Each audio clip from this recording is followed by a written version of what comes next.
Bien, pues regresamos a esa segunda parte de la sesión. Nos habíamos quedado con esta arquitecta, Ana Elvira Vélez, de Colombia. Y bueno, con esta reflexión de cómo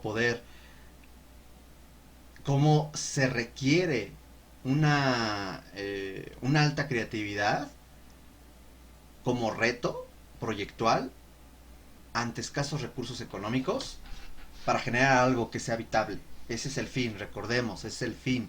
La arquitectura es el medio. ¿Ok? Tenemos uno de los complejos por ahí, pues ya de los más antiguos, de 1994, que es un complejo de 90 viviendas que se llama Atlántida 1, también ya está la propuesta de Atlántida 2, en donde vean cómo genera una serie de planos en el cual está generando estas casas duplex con unos muros inclinados para generar este movimiento y bueno, dar al interior estos espacios, perdonen ustedes, estos espacios que podemos ver aquí en la pantalla, con un sanitario, un espacio para la recámara, un espacio para la estancia comedor con una cocina. Y vean, es una vivienda mínima, eh, de fácil acceso o que busca tener un fácil acceso para la gente en general. Otra de las viviendas, esta es una propuesta bien interesante, es un complejo de 42 viviendas que se llama La Habana y se encuentra en Antioquía, Colombia, del 2018, hecho por Ana Elvira Vélez y el taller Síntesis.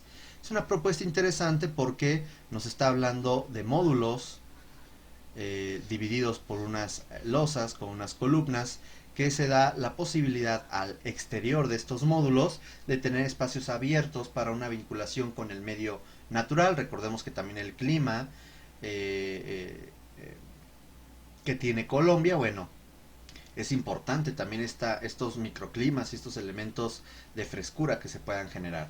Lo que estamos viendo aquí es una vivienda ya ocupada. Aquí lo importante es pensar en un espacio flexible para que las personas de pronto puedan ajustarlo a sus necesidades, a sus gustos, a sus deseos, independientemente de que no tengan los muebles de diseñador, de diseñadora, de pronto pueden no tener puertas, de pronto, ¿por qué? Porque poco a poco, a lo largo de los años, pues van teniendo de pronto por ahí un dinerito y van pues metiéndole, invirtiéndole, modificando, de pronto a lo mejor ya no se requiere una habitación, pues se puede generar una ampliación y esa habitación se convierte a lo mejor en una sala de juegos, en parte de la estancia, o de pronto la estancia se reduce y se puede dar la posibilidad de que haya otra habitación más. En fin, hay esta posibilidad de que la gente ajuste sus espacios a sus necesidades. O de pronto tenemos el conjunto de 150 viviendas en Cañaveral, Medellín, de 1998, en donde nuevamente vemos estos modelos que se replican, pero fíjense cómo, a pesar de que se replican, no terminan siendo estos esquemas pesados y monótonos que de pronto conocemos en las zonas conurbadas de las ciudades mexicanas. Vemos que hay una propuesta formal interesante, este módulo con el tabique, las escaleras, cómo juegan de pronto con esos espacios y podemos ver aquí parte de esas plantas. Vean cómo son espacios, los espacios delimitados, bueno, son espacios pues básicos de intimidad, la recámara, las escaleras que son la circulación, los baños, etcétera, pero son espacios muy específicos, delimitados y que pues, atienden también estas viviendas mínimas. Aquí hay otro conjunto, igual de Ana Elvia Vélez, un conjunto de 210 viviendas que se llama el conjunto Curazaos en Antioquía del 2020. Es muy reciente, de hecho por eso podemos ver fotografías así de estos espacios. Vean cómo son espacios totalmente libres, no hay nada, pero están dejando los elementos básicos para que la gente llegue y lo ajuste a sus necesidades. Y aquí abajo hay un modelo que el despacho de Ana Elvia Vélez ha generado. Cómo de pronto esas personas pueden poner las plantas, los muebles, las cocinetas, los adornos que quieran porque es su casa. Y vean el conjunto que se está desarrollando. Este es el conjunto y está considerando elementos bioclimáticos que dan pie a una adecuada habitabilidad o una habitabilidad adecuada para el confort climático, el confort térmico que tiene que ver con la ventilación cruzada y que hoy en día con el tema de la pandemia también es muy importante tener espacios ventilados. Vemos aquí las plantas, vean cómo prácticamente son departamentos muy específicos. Vean, aquí hay un departamento, cómo de pronto aquí se generan los núcleos sanitarios para las instalaciones. Aquí hay otro departamento y otro departamento. Y bueno, vemos aquí algunos elementos cuadrados, que significa que ahí están pasando los ductos de instalaciones. Vean, aquí hay un sanitario, hay un ducto porque ahí hay un sanitario. Aquí hay otro ducto porque ahí hay un cuarto de lavado. De pronto eso se nos ha complicado un poquito en proyectos, la idea de los ductos. Pues ahí están los ejemplos de los ductos. Y vean cómo puede haber muros medianeros que de pronto compartan las instalaciones para ambos núcleos. Aquí hay otro departamento. Y vean otra vez la idea de los núcleos. Ok. Vean las habitaciones, como de pronto nada más pueden dividirse con un mueble. Y no siempre tiene que ser con un muro. Y bueno, pues espacios mínimos, apenas para una cama una cama matrimonial con dos burós o dos mesas de noche, dos camas individuales o por qué no literas, etcétera, ¿vale? Pasemos, por ejemplo, con esta arquitecta peruana que ha trabajado con su socio Crusoe, que es Berkeley, esta arquitecta peruana, tiene propuestas bien interesantes, varias con vista al mar Pacífico, y tenemos aquí la casa X en Perú y la casa C3 en Perú también. Vean el manejo de los colores, las proporciones, la espacialidad generada a partir de lo espacial, de los muebles, de la altura, el manejo y la armonía de los colores, perdón, de los materiales y en consecuencia de los colores. Vean de pronto cómo hay ciertos elementos corredizos como esta ventana. Vean cómo de pronto la puerta se llega a mimetizar con el color y con las texturas. La posibilidad nuevamente, vean cómo es algo muy común el buscar que haya una integración o una vista hacia el exterior. Claro, también vean que exterior, ¿no? Está padrísimo con este deck que se genera aquí para tener unos camastros con vista al mar, o bueno, fantástico, ¿no? Las entradas de luz, el contraste de reflejos, materiales y texturas para generar de pronto remates visuales muy interesantes, y eso es algo que va a caracterizar mucho a la obra de Berkeley. También tenemos algunas arquitectas estadounidenses, quizás la que más han de conocer, que es Elizabeth Diller. Tenemos a Maya Jean Lin, a Jenny Grang y a Male Andraos, que tienen de todo tipo de obras. Aquí tenemos algunas de sus obras. Eh, esta arquitecta también es artista y tiene mucha obra de arquitectura del paisaje también. Vamos a ver de pronto qué han hecho algunas autoras. Maya Lin nos dice: mi obra se origina en el deseo de hacer que la gente tome conciencia sobre lo que lo rodea, y esto incluyo no solamente lo físico, sino también el mundo psicológico en el que vivimos. Eso es parte de lo que nos decía Mónica Arsos, la maestra, de la habitabilidad. Pues esas son estas dos esferas que comúnmente en la arquitectura vamos a encontrar. Creo que psicológicamente todas estas obras demandan de manera muy callada que uno complete la obra. Fíjense qué interesante está eso. La obra siempre comienza por ser algo para mí, pero se completa solamente cuando el visitante ha interactuado con ella. Esto es una frase muy importante. Aquí vemos The Box House en Colorado. Vemos una propuesta muy interesante: el manejo de la madera, el manejo de los espacios abiertos, esta calidez que da el material, el color y la textura. Pero qué interesante esto que está diciendo la arquitecta. Finalmente, la obra se completa cuando uno, el visitante, o el habitador, o el usuario, termina interactuando con ella. Esa es pieza clave para entender esta idea, no de un usuario, sino de un habitador, de hablar de espacios flexibles, de hablar de espacios que puedan propiciar que uno genere su hogar y su morada en ese tipo de espacios. Tenemos aquí The Brick Wave House en Chicago. del 2009, en donde podemos ver es un edificio que por fuera a lo mejor no es muy atractivo.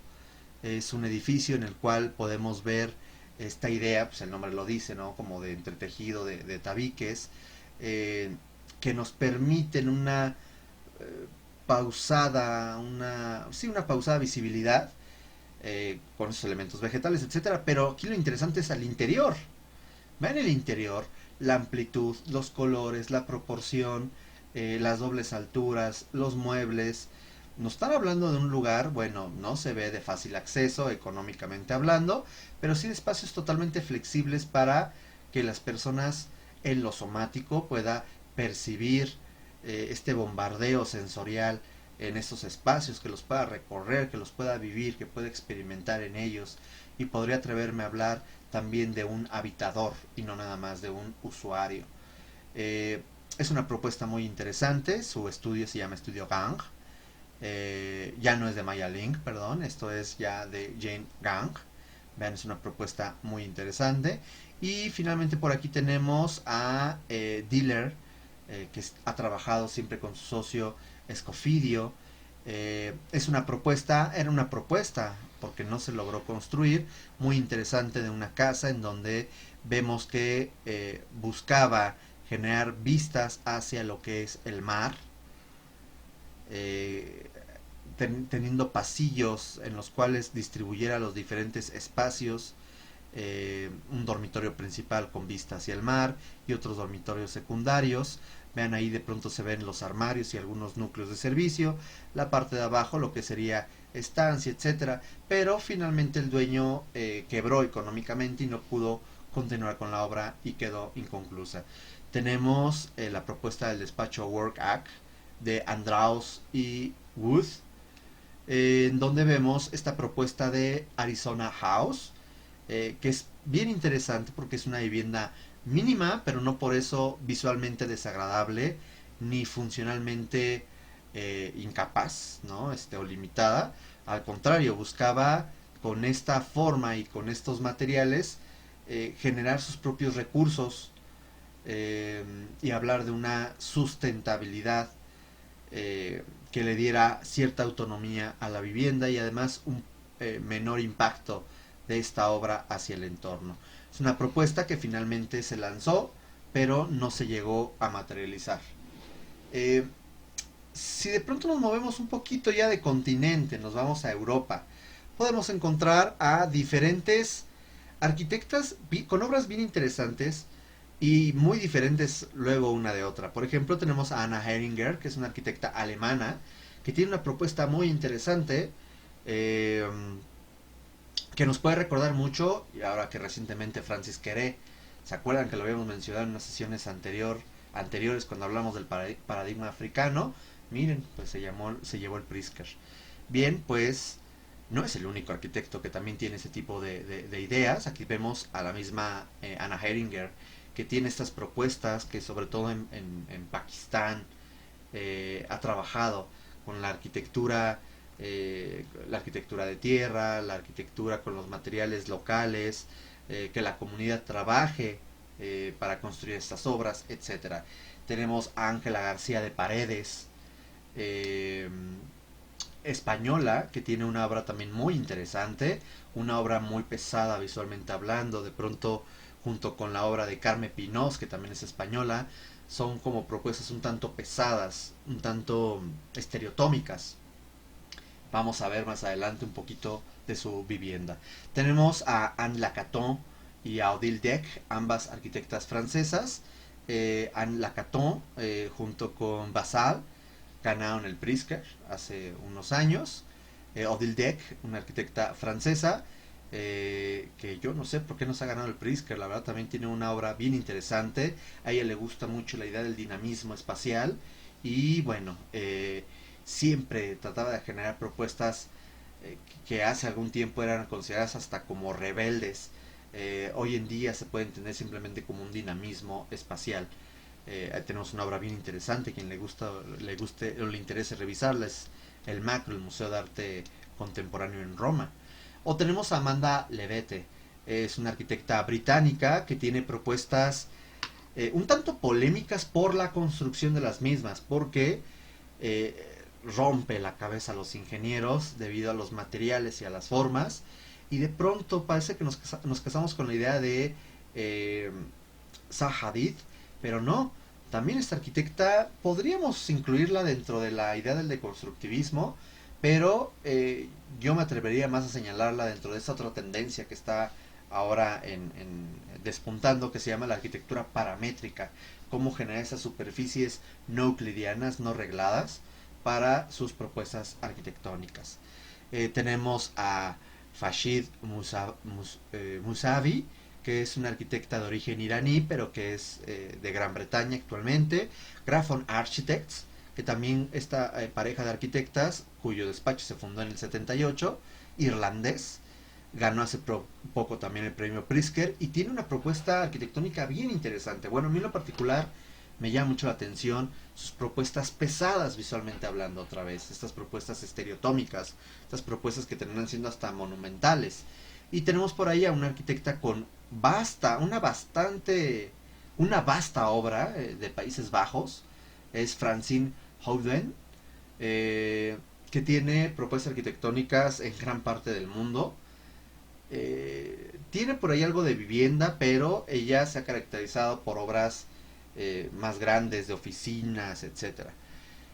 Vamos a ver un poquito de sus obras. Ven, aquí está Anna Heringer, de pronto aquí está esta propuesta en Radrapur, Bangladesh, en donde a partir de unas familias y sus intereses y que ellos mismos también trabajaran con los recursos y los materiales de la zona, hicieron esta arquitectura. Es una arquitectura que tiende a tener técnicas constructivas de la llamada arquitectura vernácula, arquitectura de tierra, arquitectura con elementos de madera, que por lo general son muy amigables con el medio ambiente y que tienen adecuados elementos de confort climático. Este es un ejemplo de cómo Anna Heringer ha trabajado,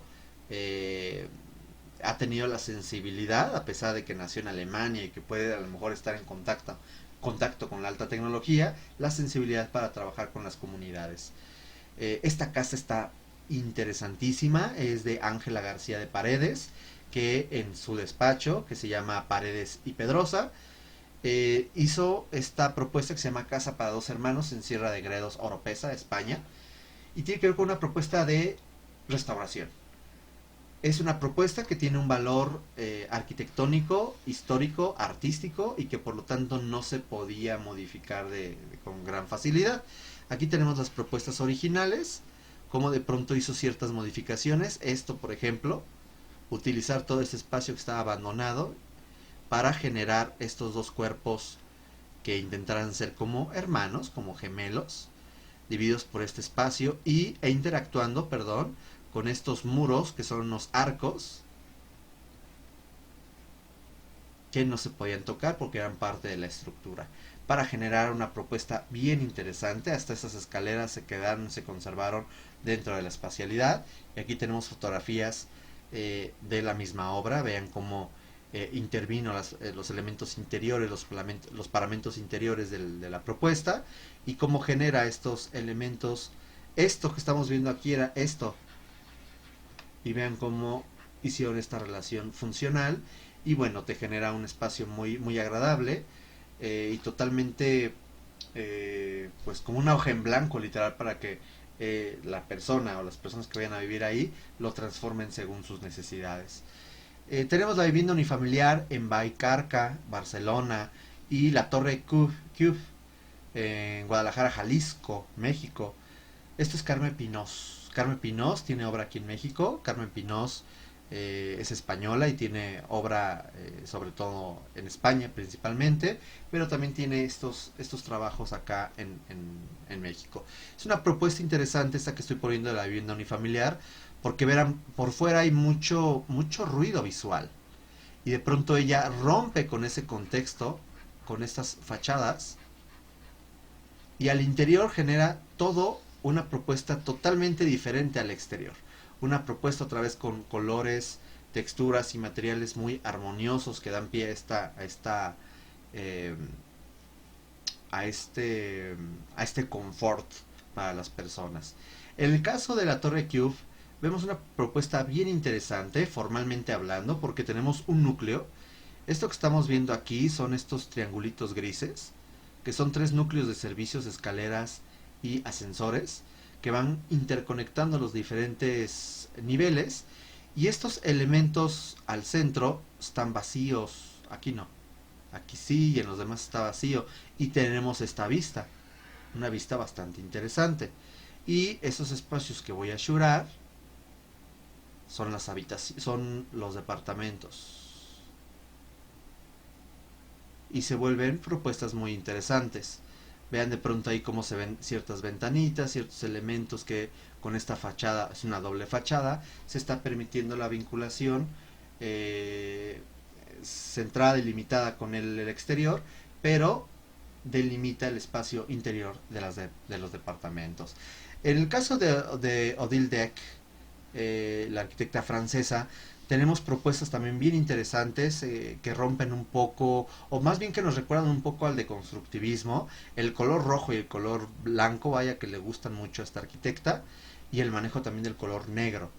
Vemos esta torre que está actualmente en construcción, que es la Torre Antares en Barcelona, en donde vemos que va a ser unos departamentos de lujo. Vean el espacio que se está generando, esta idea ay, ¿cómo se le llama? A la habitación más importante, penthouse de los hoteles, ¿no? O este tipo de vivienda, pues, de alto poder adquisitivo. Vean la vista que va a tener además al mar Mediterráneo, ¿no? Además aquí con una alberquita, los materiales, claro, esto todavía son renders, pero nos da a entender de la propuesta que está pensando la arquitecta Odile Deck. En el caso de la residencia Saint-Ange, eh, podemos ver una propuesta demasiado pesada, a lo mejor nos recuerda un poco a lo estereotómico, pero vean qué interesante el manejo de la entrada de luz, espacios otra vez amplios para que las personas puedan ajustar sus actividades más bien el espacio ajustar las actividades, y el manejo de la piedra y de la madera para esta propuesta arquitectónica. Esta casa está, bueno, de no inventes, la verdad. Es la casa de la arquitecta Amanda Lavette y de su esposo Ben Evans en Londres. Y es una propuesta muy interesante porque parcialmente está enterrada. Estas curvas que estamos viendo aquí son curvas que aprovechan la iluminación difusa, más bien la entrada de la luz, y la generan en una luz difusa porque no es una incidencia directa de luz solar, sino es una luz difusa, seguramente una luz del norte, que se potencializa con este elemento curvo. Y vean cómo se genera este haz de luz difusa que te generan con la amplitud y el color blanco un espacio demasiado agradable visualmente hablando. El manejo, eso sí, hay muchos muebles de diseñador, eso encarece mucho la propuesta arquitectónica. Vean la chimenea, digo, ay, qué sangrón, la verdad está la chimenea. Este lugar está de ensueño, ¿no? Tener pues tu propio estudio, ¿no? Lleno así de libros, el contraste tan interesante, el color de la madera, del piso, de los muebles. Yo siempre soy enemigo de los muebles color chocolate, pero vean aquí qué diferente. Aquí podemos ver cómo hay un 60% de un color neutro blanco, un 30% de otros colores como el color chocolate, y un 10% de un color muy específico como el naranja. Estamos hablando aquí de proporciones para el diseño de interiores, por ejemplo. Tenemos aquí algunas propuestas de Grafton Architects, la Casa Larga en Dublín o el Waterloo Line Mews en Berlín también. Vean cómo son propuestas muy pesadas visualmente hablando, pero bastante agradables en el interior con estos cubos de iluminación, estas dobles alturas, estos espacios no delimitados, abiertos, flexibles, propuestas muy interesantes. Y para ir concluyendo esta clase, estamos llegando a las arquitectas. Si de por sí muchas veces el trabajo de las arquitectas no ha sido adecuadamente visibilizado, bueno, no se diga el de las arquitectas asiáticas o de Oceanía, mucho menos, o africanas. Entonces, estas últimas arquitectas que estoy poniendo aquí son arquitectas de las cuales no voy a hablar de todas porque en la siguiente sesión vamos a hablar del paradigma oriental. Y ahí voy a meter a Anupama Kundo, que es una arquitecta hindú que tiene propuestas arquitectónicas bien interesantes. Ahí hablaremos de Elena Yamil, que es una arquitecta muy joven, cuyo despacho es del 2005, es de Malasia. Tiene propuestas también bien interesantes. Tenemos a Mariam Cámara, ya la vimos cuando hablamos del paradigma africano. Es una arquitecta nigeriana, una propuesta, vamos hoy a platicar, propuesta de vivienda. Tenemos a Satoko Shinohara, japonesa, junto con Toshiko Mori, japonesa, y Xu Tiantian, China. Y bueno, Zaha Hadid, de la cual habíamos platicado la sesión anterior cuando hablamos del deconstructivismo. Entonces ya habíamos platicado la famosa vivienda que le hizo a Naomi Campbell, la modelo. Entonces, bueno, vamos a hablar un poquito. Yo sé que Australia no está en Asia, pero estas últimas arquitectas, digamos, que hablan de la región, que muchas veces sale del paradigma occidental. Por eso tenemos aquí a Britt Andresen, que es una arquitecta de origen noruego, pero que es australiana. Tenemos a Kerstin Thompson, que tiene una obra doméstica muy, muy amplia y muy interesante, australiana. Y mencionaremos ahí la propuesta de Mariam Cámara, africana, Nigeria. De hecho, comenzaremos con ella. Vemos esta propuesta. Aquí me equivoqué del nombre. Es Niamey, si no me equivoco, la obra Niamey 2000 se llama y está en Nigeria. Y es una propuesta bien interesante porque nuevamente hablamos de un clima muy, muy drástico y por lo tanto la propuesta arquitectónica gira en torno a patios y pasillos que generan microclimas y por lo tanto un confort climático que beneficia a la gente que está viviendo ahí y que además se generan estas chimeneas para generar esta ventilación por convección y por lo tanto se refresquen las habitaciones. Ok, saliendo este aire caliente, este aire viciado y generando una mayor frescura en los espacios. Vean cómo todos estos espacios están girando en torno a estos espacios abiertos para entrar a las diferentes viviendas, a los diferentes departamentos. Y lo que se está generando al interior de esos patios son estas propuestas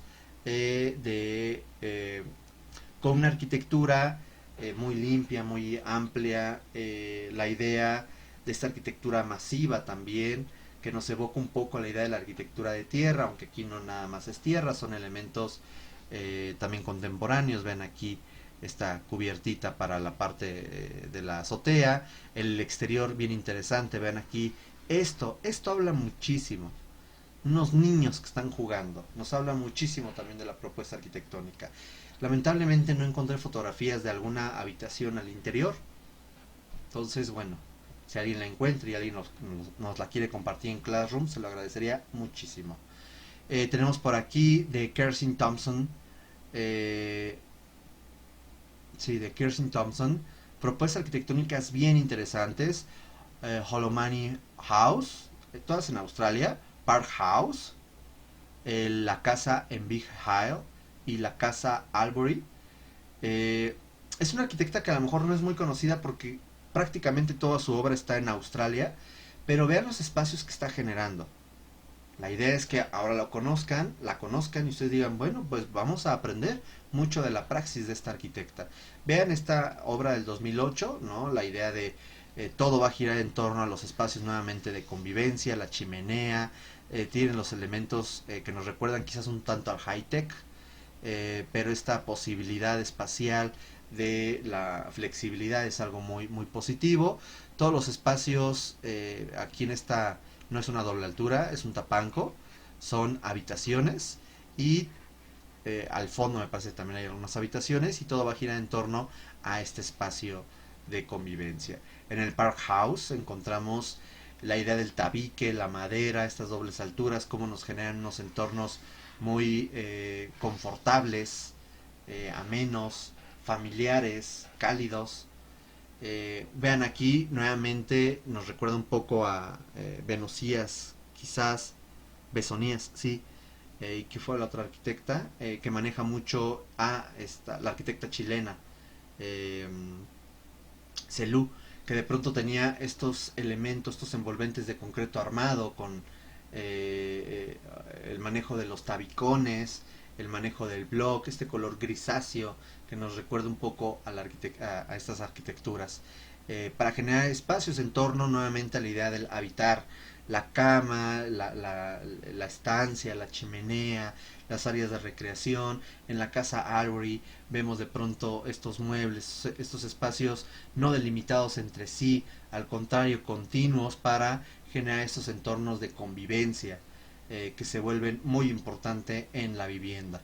Y finalmente, ahora sí, Roseberry House en Queensland, de Britt Anderson y Peter O'Gorman, que es su esposo, tenemos esta propuesta con madera y acero.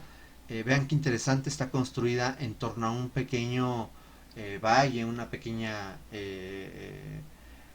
pues sí, un pequeño valle para generar estas vistas y el manejo hacia el exterior, la idea de los patios que refrescan todo la propuesta arquitectónica. Aquí vemos estos patios y vean además la, la relación con el contexto natural a través de estos enormes ventanales, el color claro, de pronto como que no se distingue dónde está el adentro y el afuera, no sé si me doy a entender. En fin, con esto concluimos la sesión del día de hoy. Yo espero que el día de hoy hayan conocido alguna arquitecta que les haya agradado mucho su praxis, con la intención de que ahora la investiguen, la conozcan, sigan sus otras obras y de pronto reinterpretemos su obra y mejoremos nuestra praxis, que la reinterpretemos y la apliquemos a nuestra práctica arquitectónica. Les agradezco mucho su atención, cuídense mucho y nos vemos pronto. Bye bye.